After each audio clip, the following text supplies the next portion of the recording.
You have some motivation for the people? Motivation for the people. I got something this week. I don't know if I got any motivation for the people this week. Just one of those things. I don't know. I finally told you guys what I do for a living. I became a plumber. I've been a plumber for years. I finally went out on my own about 9 months ago, started my own company.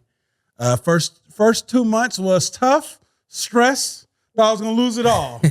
My lady held it down, but even when I first got a couple jobs, I could have took advantage of people, but I didn't. Shawn said I take advantage of him because I charge him $100 every time I go to his house.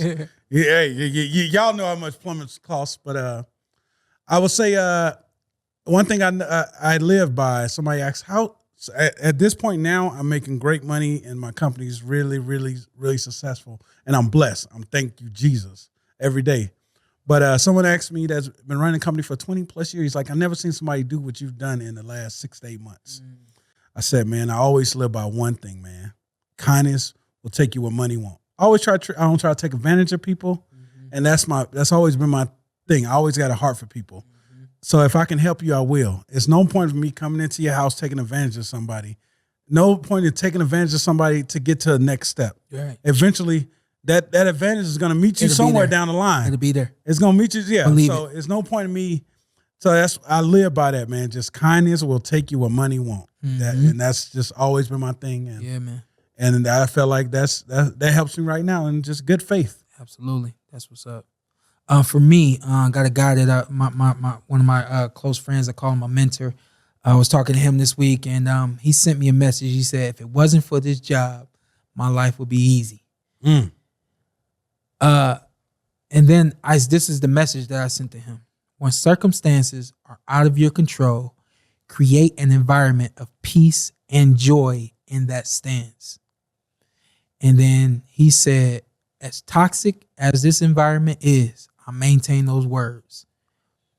It is the unbelief for my honestly. And my problem is why do I internalize when I know I do my job and I do it well? And he basically was just venting to me how even though he does everything as close to right as he can do, and he tries to be so for the people and everyone that he's around and involved with, how somehow, some way they still knocking on his door, or they calling him, or they hitting him up with problem after problem. Well, why you this and why you that? You know what I mean? And I said, man, listen, man, you there until God removes you from there. You know what I mean? You there until you can look at your bank account and say, yeah, I don't need this anymore. But guess what? You're not there right now. So instead of being pissed at your desk, instead of being mad, keeping your door closed, not wanting anybody to come in and disrupt the little happiness that you feel you holding on to, in that stance, just create an environment of peace, create an environment of joy. Understand that I can't change these circumstances. So why stay pissed? Why stay mad? Why keep hanging on to everything negative about it?